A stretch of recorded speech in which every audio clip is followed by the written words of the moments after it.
Hello students, आज की class में हम स्टार्ट करने वाले हैं chapter number 4, that is working of institutions. Okay, so इससे पहले आपने चैप्टर नंबर 3 पढ़ा है, उसी से रिलेट करते हुए आपका न्यू चैप्टर है। सो ओवरव्यू देख लेते हैं कि इस चैप्टर में हम पढ़ने क्या वाले हैं। इस चैप्टर में आप देखने वाले हैं, नाम से ही जैसे पता चल रहा है, वर्किंग ऑफ इंस्टीट्यूशंस।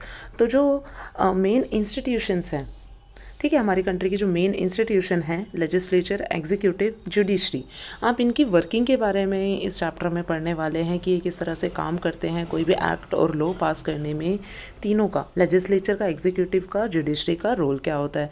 अब ये लेजिस्लेचर, एग्जीक्यूटिव, जुडिशरी होते क्या है, आपको पहले से भी पता है। लेजिस्लेचर मीन्स पार्लियामेंट, इंडिया हमारी कंट्री का पार्लियामेंट, जिसमें आप दोनों हाउसेस के बारे में पढ़ेंगे, लोकसभा, राज्यसभा। एग्जीक्यूटिव मतलब प्राइम मिनिस्टर, प्रेसिडेंट, इनके बारे में आप पढ़ेंगे। और जुडिशरी में आपको पता है लॉ आता है, जिसमें आप सुप्रीम कोर्ट, हाई कोर्ट, इसके बारे में पढ़ेंगे।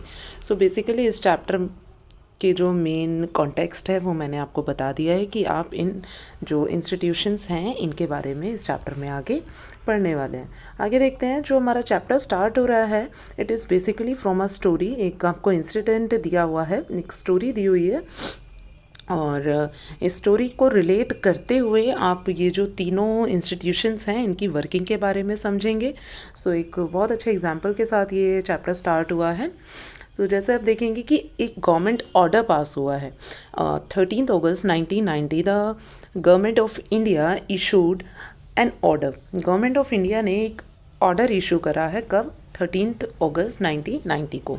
It was called an office memorandum. इसको कहा जा रहा है ऑफिस मेमोरेंडम। ऑफिस मेमोरेंडम मतलब एक तरह से लीगल नोटिस है, ठीक है, जिसमें बात की गई है। आप देखोगे जो ये नोटिस है आपकी बुक में, इसकी पिक्चर है, बहुत नॉर्मल सा ये 1 पेज का नोटिस है, और इसमें बात की गई है 27% रिजर्वेशन की। किसको रिजर्वेशन दिया गया है? सोशली, इकोनॉमिकली बैकवर्ड क्लासेस को रिजर्वेशन दिया गया है। और किस में? सिविल पोस्ट एंड सर्विसेज, मतलब जो गवर्नमेंट जॉब्स और सर्विसेज होंगी उसमें जो अदर बैकवर्ड क्लासेस हैं, अदर बैकवर्ड क्लासेस, ओबीसी जिसको आज हम सिंपल लैंग्वेज में बोलते हैं, ओबीसी लैंग्वेज को क्या दिया गया है? 27% रिजर्वेशन दिया गया है। और इस ऑर्डर पे नीचे साइन है किसके? जॉइंट सेक्रेटरी के साइन है, an officer in the department of personnel and training in the ministry of personal, public grievances and pensions, ठीक है, इन्होंने इस ऑर्डर को साइन किया है। अब इट वॉज क्वाइट शॉर्ट, बहुत छोटा सा नोटिस है, बेयरली ऑफ 1 पेज, 1 पेज का नोटिस है। It look like an ordinary circular, बिल्कुल ऑर्डनरी सर्कुलर की तरह लग रहा है, but it is very important, बहुत इम्पॉर्टेंट है ये। और ये उस टाइम पर सोर्स ऑफ कंट्रोवर्सी भी बन गया था, अब से कुछ सालों पहले। Let us see how this decision was taken and what happened later. हम इस लेटर के से जानेंगे कि जो वर्किंग ऑफ इंस्टीट्यूशंस है वो किस तरह से रन करता है, किस तरह से इंस्टीट्यूशंस काम करते हैं हमारे लिए, ठीक है। अब ये जो ऑर्डर था ना बच्चों, ये बहुत कंट्रोवर्शियल था, ठीक है। इसमें जो है 27% रिजर्वेशन, जैसे कि मैंने अभी पहले भी आपको बताया, दिया गया था एक कैटेगरी को, जिसको कि कहा गया है socially and educationally backward classes, ठीक है, who belongs to caste considered backward by the government. उन कास्ट के लिए रिजर्वेशन था जिसको गवर्नमेंट ने कंसिडर किया था कि वो बैकवर्ड रह गए हैं। The benefit of the job reservation was still then available only to scheduled caste and scheduled tribe। 1990 से पहले जब ये ऑर्डर आया है, इससे पहले सिर्फ शेड्यूल कास्ट और शेड्यूल ट्राइब को ही रिजर्वेशन दिया गया था। Now one new third category cold SC/BC was introduce. एक नई कैटेगरी इंट्रोड्यूस हुई थी जिसको रिजर्वेशन मिला था। Only person who belongs to the backward classes were eligible for this quota of 27% jobs, ठीक है। जो इस कैटेगरी को बिलोंग करते थे उनको 27% रिजर्वेशन मिला था जॉब्स में। Others could not compete for these jobs. मतलब जैसे अगर कोई गवर्नमेंट है और उसमें 100 वैकेंसी निकली है, तो इसमें से 27 जो पोस्ट होंगी, 27 पोस्ट किसके लिए होंगी? ओबीसी के लिए होंगी, ठीक है, जिसको SC/BC भी कहा जाता है। तो ये एक ऑर्डर था। अब क्योंकि बहुत बड़ा नंबर है ये 27%, तो बहुत कंट्रोवर्सी हो रही थी इस पर। अब किस तरह से, अच्छा, इस पर जिनके साइन थे जॉइंट सेक्रेटरी के साइन थे, क्या सिर्फ उनके साइन करने से ये एक ऑर्डर बन गया था? नहीं, उनके साइन करने से ये ऑर्डर नहीं बना था, बल्कि इसके पीछे बहुत सारे लोगों का बहुत सारे लोगों के पास से ये जो ऑर्डर है वो होकर निकला था, और उसके बाद कहीं जाकर ये एक गवर्नमेंट ऑफ इंडिया की तरफ से मेमोरेंडम इशू हुआ था। अब हम देखेंगे किस तरह से जो ये ऑर्डर है ये पास हुआ था और किस तरह से एक पब्लिक नोटिस बना था ये। ओके बच्चों, तो जैसे कि मैंने बताया कि ये बहुत एक बड़ा प्रोसेस था जिससे होकर ये ऑर्डर निकला था। तो अब वही देखते हैं हम। This office memorandum was culmination of long chain of events. The government of India had appointed the second backward class commission in 1979. अच्छा, गवर्नमेंट ऑफ इंडिया ने ना एक कमीशन एस्टैब्लिश किया था। कब किया था? 1979 में, जिसको कि कहा जाता है second backward class commission. It was headed by BP Mandal, hence it was popularly called the Mandal commission. ठीक है, जिनकी ये रिकमेंडेशन थी। मतलब गवर्नमेंट ने क्या किया था? गवर्नमेंट ने एक कमीशन एस्टैब्लिश किया था सेकंड बैकवर्ड क्लास। इससे पहले फर्स्ट बैकवर्ड क्लास कमीशन आया था 53 में। ठीक है, 53 में बना था। तो वो खैर आउट ऑफ कॉन्टेक्स्ट है, आपकी बुक में उसका जिक्र नहीं है। तो अभी आप सेकंड बैकवर्ड क्लास कमीशन के बारे में पढ़ेंगे। और इसको जो हेड कर रहे थे वो थे बीपी मंडल, इसीलिए इसको मंडल कमीशन भी कहा गया था। अब इनसे गवर्नमेंट ने कहा कि आइडेंटिफाई करें कि socially educationally backward classes India में कौन कौन सी हैं और उनके अपलिफ्टमेंट के लिए क्या काम किया जा सकता है। ठीक है, यानी कि ऐसी कौन कौन सी क्लासेस हैं, ऐसे कौन कौन सी कास्ट है जो कि सोशली और एजुकेशनली बैकवर्ड है, पहले उन्हें आइडेंटिफाई करो। अब उनके अपलिफ्टमेंट के लिए क्या किया जा सकता है वो रिकमेंडेशन देनी थी इस कमीशन को। ठीक है, तो अब जो बीपी मंडल की जो ये कमेटी थी, इन्होंने क्या किया? Hence it was properly called. ठीक है, इट वाज आज determine the criteria to identify socially and educationally backward classes in India and recommend steps taken for their advancement. उनके एडवांसमेंट के लिए क्या स्टेप्स लिए जाने हैं। The commission gave its report in 1980, मतलब 79 में, 1979 में ये कमीशन बना था। और इस कमीशन ने 1980 में अपनी रिपोर्ट जो है सबमिट की थी। इस रिपोर्ट में क्या कहा गया था? बेसिकली इस रिपोर्ट में 27% गवर्नमेंट जॉब में रिजर्वेशन की बात की गई थी। The report recommendations were discussed in parliament. अब सबसे पहले देखो क्या स्टेप हुआ। सबसे पहले हमने कहा था ना कि लॉन्ग चेन है, तो सबसे पहला स्टेप हुआ कि कमीशन बना 79 में, 1980 में उस पर रिपोर्ट तैयार की गई। अब उस रिपोर्ट को पेश किया गया है कहाँ? पार्लियामेंट में। Okay, for several years, many parliamentarians and parties kept demanding the implementation of the commission's recommendation. बहुत सालों तक ना ये चलता रहा कि ये जो कमीशन है इसकी जो रिकमेंडेशंस है उनको इम्प्लीमेंट किया जाए। Then came the Lok Sabha election 1989, मतलब 9 सालों तक ये इस तरह से ही चलता रहा, बट इस पर कोई भी इम्प्लीमेंटेशन नहीं हुआ था, कोई भी एक्ट या कोई भी ऑर्डर पास नहीं हुआ था। In its election manifesto. अब देखो, अब इलेक्शन आए 1989 की, लोकसभा इलेक्शन। ठीक है, लोकसभा इलेक्शन आए। उस टाइम पर क्या हुआ था? Janata Dal promise that if voted to power it would implement the Mandal commission report. Janata Dal एक पार्टी थी उस टाइम पे।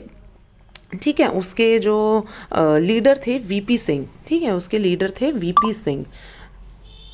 उन्होंने इसको अपना मैनिफेस्टो बनाया। मैनिफेस्टो मतलब इस तरह से, मतलब लोगों को प्रॉमिस किया कि अगर वो इलेक्शन जीत जाते हैं तो जो ये मंडल कमीशन की रिपोर्ट है इसकी इम्प्लीमेंटेशन वो कराएंगे। It's leader VP Singh became the prime minister. अब जो इनका ये मैनिफेस्टो था ये काम कर गया और ये प्राइम मिनिस्टर बने। Several developments took place. उसके बाद बहुत सारे डेवलपमेंट्स हुए। ठीक है, the president of India in his address to Parliament announced the intention of the government to implement the recommendations of Mandal commission. ठीक है, मंडल कमीशन की जो रिकमेंडेशंस हैं उनको मान लिया गया। 6 August 1990 the union cabinet took a formal decision to implement the recommendation. 6 अगस्त को इसका फॉर्मल डिसीजन ले लिया गया इसको रिकमेंडेशन को पास करने के लिए। Next day prime minister VP Singh inform the parliament about this decision through a statement in both the houses of parliament. ठीक है, तो इसका मतलब सबसे पहले क्या हुआ है कि एक डिसीज़न लिया गया। कैसे? Cabinet took a formal decision, उसके बाद प्राइम मिनिस्टर वीपी सिंह ने पार्लियामेंट में इसको अनाउंस किया है। उसके बाद decision of the cabinet was send to the department of, अब आपने देखा था ना कि जो जॉइंट सेक्रेटरी थे वो कौन से डिपार्टमेंट को बिलोंग कर रहे थे, वो बिलोंग कर रहे थे department of personnel and training. The senior officers of the department drafted an order. अब जो ये डिपार्टमेंट था इन्होंने ऑर्डर को ड्राफ्ट किया था और फिर ये पब्लिकली इशू हुआ था फॉर द फ्यू मंथ्स। अब ये जो ऑर्डर था ये एक ऑफिस मेमोरेंडम बन गया था, एक लीगल नोटिस बन गया था, ठीक है। अब इसके बाद क्या हुआ, for the few months this was the most hotly debated issue in the country. अब ये जो ऑर्डर आया ना ये मतलब वेलकम नहीं हुआ, जैसा मतलब सोचा गया था उस तरह से लोगों ने इसको वेलकम नहीं किया। इसके बाद बहुत कंट्रोवर्सी हो गई, बहुत कॉन्फ्लिक्ट्स होने लगे। न्यूज़पेपर और मैगजीन्स जो थे वो इसी डिस्कशन से, लोगों के ओपिनियन से भरे रहते थे, ठीक है। वाइड स्प्रेड प्रोटेस्ट होने लगे इसके अगेंस्ट में। सम ऑफ वर वायलेंट, कुछ इसमें वायलेंट भी थे। People reacted strongly because this decision affected thousands of job opportunity. अब देखो रिजर्वेशन आया था, इससे थाउजेंड्स ऑफ जॉब अपॉर्चुनिटी तो कम हो गई थी ना, एक पर्टिकुलर सेक्शन के लिए फिक्स हो गई थी। Some felt that the existence of the inequalities among people of different castes in India necessitated the job reservation. मतलब एक तरह से ये पूरा एक कंट्रोवर्सी का इशू हो गया था। इसमें लोगों को लग रहा था कि उनके साथ इनइक्वालिटीज़ हो रही है। They felt this would give a fair opportunity to those communities who so far had not adequately been represented in the government employment. मतलब कुछ लोगों का मानना था कि जो ये है अच्छा हुआ है, कुछ लोग इसके अगेंस्ट में थे, कुछ लोगों को फेयर डिसीजन लग रहा था, कुछ लोगों को थोड़ा बायस लग रहा था, ठीक है। कोई भी डिसीजन आता है वो सबको तो खुश नहीं कर सकता, तो वही यहाँ पर भी हो रहा था, ठीक है। उसके बाद क्या, ठीक है बच्चों, इस चैप्टर में हम ये डिस्कस नहीं करेंगे कि डिसीज़न अच्छा था या नहीं था। हम बस इस चैप्टर में जो डिसीज़न लिया गया था उसकी इम्प्लीमेंटेशन कंट्री में कैसे हुई थी उसकी हम बात करेंगे। अब हु रिजोल्व दिस डिस्प्यूट, अब एक तरह से डिस्प्यूट हो गया ना। You know that the supreme court and the high court in India settle disputes arising out of the governmental decisions. Government के कोई भी ऐसे डिसीजन होते हैं तो सुप्रीम कोर्ट और हाई कोर्ट जो है उनके पास पावर है इस तरह के डिस्प्यूट को सॉल्व करने के लिए। Some person and association opposed to this order filed a number of cases in the court। अब कुछ लोगों ने इस पर केस किया था। they appealed to the courts to declare the order invalid and stop its implementation। उन्होंने court में अपील किया था कि इस ऑर्डर को इनवैलिड घोषित कर दिया जाए और इसकी इम्प्लीमेंटेशन पर रोक लगा दी जाए। The supreme Court of India bunched all these cases together. सारे ही जो जितने भी केसेस आए थे उन सबको इकट्ठा किया गया। This case was known the, एक सेकेंड, अब इसके Indira Sahni other versus union of India case, जो ये केस फाइल हुआ था इसको ये नाम दिया गया Indira Sahni and others versus union of India. Union of India मतलब गवर्नमेंट, ओके। 11 जजेस of supreme court heard arguments of both the sides. दोनों जो साइड के गवर्नमेंट थे सुप्रीम कोर्ट ने सुने। By majority the supreme court जजेस इन 1990 declare that this order of government was valid. अब जो सुप्रीम कोर्ट है इन्होंने क्या डिक्लेयर किया कि जो ये ऑर्डर है ये तो वैलिड है बट इसको कुछ मॉडिफाई करना होगा। At the same time the supreme court asked government to modify, इसको मॉडिफाई करने के लिए कहा गया। मतलब जो ऑर्डर है वो तो वैलिड है बट इसमें कुछ चेंजेस करने होंगे, इसकी इम्प्लीमेंटेशन से पहले इसमें कुछ चेंजेस करने होंगे। It said that well-to-do person among the backward classes should be excluded from getting the benefits of the reservation। अब देखो जो सुप्रीम कोर्ट थी इन्होंने ये बात समझी कि इन बैकवर्ड क्लासेस में भी कुछ ऐसे लोग होंगे जो कि वेल टू डू है, मतलब अच्छे हैं, रिच क्लास को बिलोंग करते हैं, उनको रिजर्वेशन नहीं मिलेगा। तो एक क्राइटेरिया बनाया गया जिसमें कि उन लोगों को एक्सक्लूड करना था।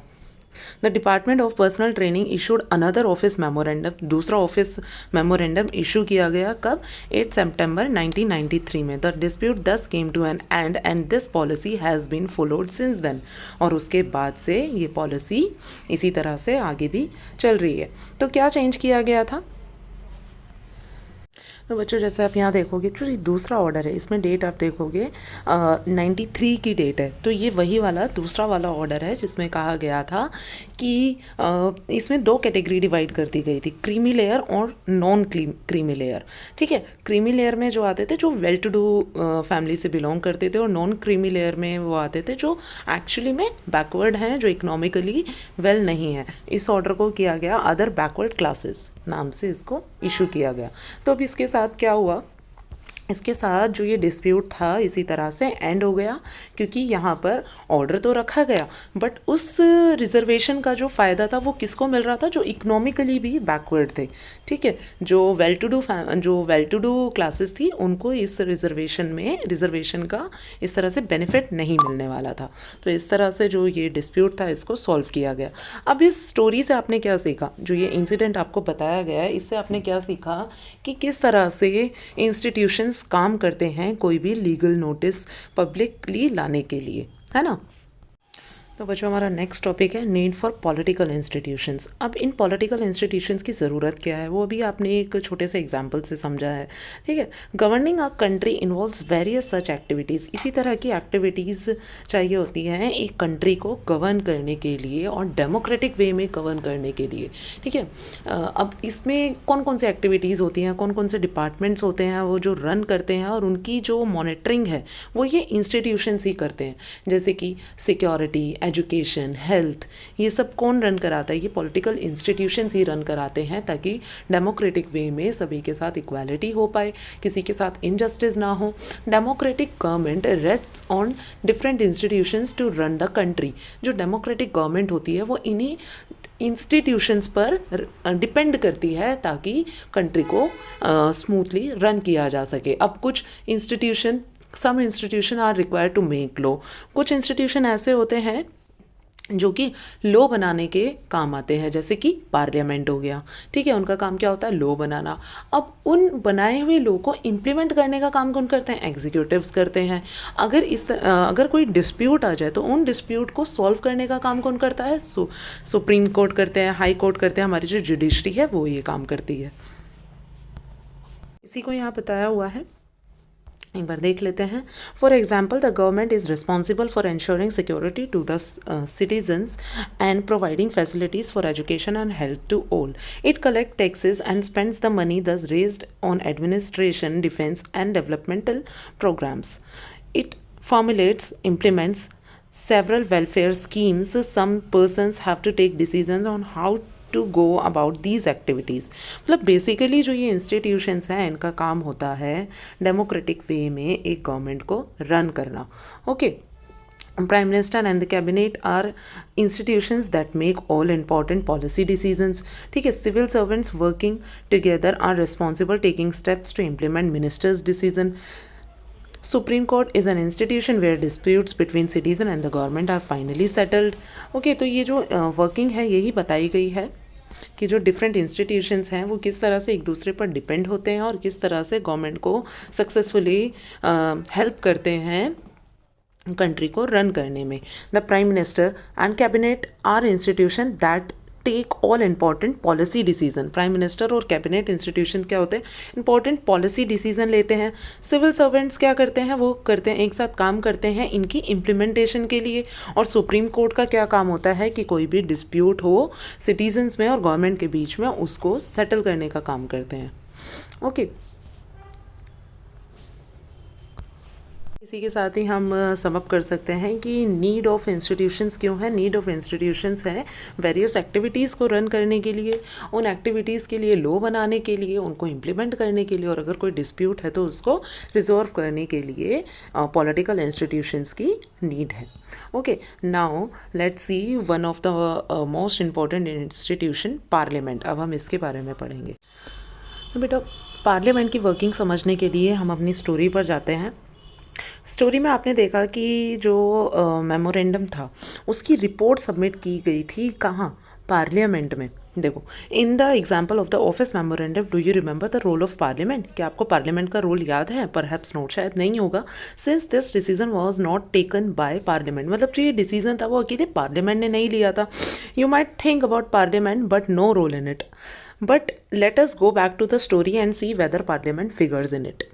Let us recall the points made by earlier bye completing the following sentences. ठीक है, आपने जो अभी स्टोरी पढ़ी थी वहाँ पर आपने ऐसे कोई स्पेसिफिक पार्लियामेंट की का जिक्र नहीं हुआ है, बट उसमें आपने पढ़ा था कि जो प्रेसिडेंट ऑफ इंडिया थे उन्होंने मेंशन किया था। देखो हम यहीं पर इसको ओपन अप करते हैं एंड देन लेट अस सी।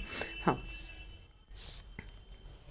देखो यहाँ पर हमने पढ़ा था कि जो वीपी सिंह है, प्राइम मिनिस्टर है, उन्होंने ये डिसीज़न को कहाँ बताया था, डिक्लेयर किया था हाउसेस ऑफ पार्लियामेंट में। पार्लियामेंट में जब उसको डिसीज़न को बताया गया था, वहाँ अनाउंस किया गया था, तो उसके बाद वहाँ पर डिस्कशंस हुए होंगे, रिपोर्ट्स को चेक किया गया होगा, है ना। तो पार्लियामेंट का इसमें रोल था। बट अगर पार्लियामेंट अगर इस ऑर्डर के फेवर में नहीं होती ना, तो वो इस डिसीज़न को रोक भी सकती थी। इतनी पावरफुल है Parliament. This decision was not only taken in Parliament, but parliamentary discussions on the report influenced and shaped the decision of the government. This brought pressure on the government to act on the Mandal recommendation. Okay, if Parliament was not in its favor decision, the government could not have gone ahead with it. अगर parliament ने इसको favour नहीं किया गया होता तो ये आगे नहीं बढ़ता। वहाँ पर भी डिस्कशंस हुए थे, इस पर डिबेट्स हुई होगी, ठीक है, उसके बाद ही ये आगे फॉरवर्ड किया गया होगा। Can you guess why? Recall what you read about parliament in the earlier class. ठीक है, आपने पहले भी पार्लियामेंट की वर्किंग के बारे में थोड़ा बहुत आपने पढ़ा है। अब देखते हैं why do we need a parliament, हमें पार्लियामेंट की ज़रूरत क्यों है। In all democracies an assembly of elected representative exercise. अब देखिए क्या होता है ना कि कई बार जो हमारे प्राइम मिनिस्टर होते हैं या जो हमारे मिनिस्टर्स होते हैं, हम ये नहीं हो सकते कि सभी लोग उनको पसंद करें, पर जिन रिप्रेजेंटेटिव को हमने सिलेक्ट करके लोकसभा में भेजा है वो हमारे इलेक्टेड होते हैं, वो हमारे इलेक्टेड रिप्रेजेंटेटिव होते हैं। ठीक है, तो जो कोई भी डिसीज़न लिया जाता है, इसीलिए वहाँ पर पार्लियामेंट का इसीलिए इतना ज़्यादा रोल है। वाई? क्योंकि अगर जो गवर्नमेंट हेड हैं, अगर हम उनको पसंद नहीं भी कर रहे हैं, पर जो लोकसभा में रिप्रेजेंटेटिव बैठे हैं तो वो हमारे हक की बात करेंगे। ठीक है, इसीलिए पार्लियामेंट का रोल ज़्यादा है। N assembly of elected representative exercise supreme political authority on behalf of people. हमारी जगह पर वो हमारे रिप्रेजेंटेटिव हमने वहाँ पर इलेक्ट करके भेजे। In India such national assembly of elected representative call it's parliament. India में सेंटर लेवल पर जो ये इलेक्टेड पीपल होते हैं, इलेक्टेड रिप्रेजेंटेटिव होते हैं, वो कंबाइंड मिलकर बनाते हैं पार्लियामेंट। और इसी तरह से स्टेट लेवल पर जो इलेक्टेड रिप्रेजेंटेटिव होते हैं वो मिलकर क्या बनाते हैं? State legislative assembly. The name में वेरी इन डिफरेंट कंट्रीज। ठीक है, पार्लियामेंट हर एक कंट्रीज़ में अलग अलग नाम से हो सकती है, बट जो उनका बेसिकली जो काम होता है वो यही होता है। ठीक है, तो डिफरेंट कंट्रीज़ में डिफरेंट नाम से पार्लियामेंट होती है। जैसे हमारे इंडिया की पार्लियामेंट का नाम है संसद। ठीक है, रशिया की पार्लियामेंट का नाम है ड्यूमा। पार्लियामेंट ऑफ जापान की जो पार्लियामेंट है उसका नाम है नेशनल डाइट। ठीक है, इस तरह से अलग अलग कंट्रीज़ की अलग अलग पार्लियामेंट का नाम अलग अलग हो सकता है। Parliament is the final authority for making the law in any country. किसी भी कंट्री में जो पार्लियामेंट है वो बहुत ज़्यादा इंपॉर्टेंस रखती है, क्योंकि फाइनल जो अथॉरिटी है लॉ बनाने की वो किसके पास है? पार्लियामेंट के पास है। This task of law making और legislation is so crucial that these assemblies are called legislatures. Parliaments all over the world can make, यहाँ पढ़ रही मैं, the parliaments all over the world can make new laws, change existing laws और abolish existing laws and make new ones in their place. अब parliament की इतनी strong power होती है कि वो लॉज भी बना सकते हैं, जो एग्जिस्टिंग लॉज हैं उनको चेंज भी कर सकते हैं, और जो पुराने लॉज हैं उनको अबॉलिश भी कर सकते हैं। ठीक है, मतलब इसके पीछे भी एक बहुत बड़ा प्रोसेस है, बट जो बेसिकली पार्लियामेंट है वो ये सब काम कर सकती है। Okay, parliament all over the world exercise some control over those who run the government. जो पार्लियामेंट है, जो गवर्नमेंट रन कर रहे हैं उनके ऊपर भी कंट्रोल करते हैं। In some countries like India this control is direct and full. India जैसी कंट्री में जो ये कंट्रोल है ये एकदम डायरेक्ट है। Those who run the government can take decision only so long as they enjoy support of parliament. जो India में जो गवर्नमेंट रन कर रहे हैं उन्हें पार्लियामेंट का सपोर्ट होना बहुत ज़्यादा ज़रूरी है, तभी वो अपने मतलब अकॉर्डिंग उनके सपोर्ट के बिना रन नहीं कर सकते। ठीक है, गवर्नमेंट रन नहीं कर सकते, कोई भी लॉ या कोई भी लॉ में चेंज करना नहीं कर सकते विदाउट पार्लियामेंट। ये सब काम किसका है? पार्लियामेंट का। पार्लियामेंट के सपोर्ट से ही कोई भी मिनिस्टर जो है वो गवर्नमेंट को जो कंट्री को रन कर सकता है। Parliament control all the money that governments have. Government के पास जितनी भी मनी है उसको भी कंट्रोल करने का काम किसका होता है? पार्लियामेंट का। In most of countries the public money can be spend only when parliament sections it. बहुत सारी कंट्रीज़ में तो ऐसा भी है कि पब्लिक मनी को तभी स्पेंड किया जा सकता है जब वहाँ की पार्लियामेंट उसको सैंक्शन करे। तो देखा आपने पार्लियामेंट कितना बड़ा एंड इम्पॉर्टेंट रोल प्ले करती है किसी भी कंट्री में। ठीक है, स्पेशली हमारी कंट्री में तो और भी ज़्यादा। Parliament is the highest forum of discussion, debate and public issues. Parliament बहुत मतलब बड़ा फोरम है किस चीज़ का? डिस्कशन का, डिबेट का and national policy in any country. Parliament can seek information about any matter. किसी भी मैटर पे इंफॉर्मेशन कलेक्ट कर सकती है पार्लियामेंट। ओके, तो पार्लियामेंट इतनी ज़्यादा डोमिनेंस क्यों है? पार्लियामेंट का इतना ज़्यादा डोमिनेंस क्यों है? क्योंकि इसमें लोगों के द्वारा सिलेक्ट किए गए लोग होते हैं। डेमोक्रेसी क्या कहते हैं? Democracy is equals to people, और पीपल ने सिलेक्ट करके अपने रिप्रेजेंटेटिव, अलग अलग सेक्शन से रिप्रेजेंटेटिव बैठे हैं पार्लियामेंट में। ओके, तो इसीलिए डोमिनेंस है इतना पार्लियामेंट का। इसीलिए कहा जाता है कि डेमोक्रेटिक गवर्नमेंट में रूल किसका होता है? पीपल का रूल होता है। ओके, तो अब हम इंडिविजुअली देखेंगे to houses of parliament in the next video.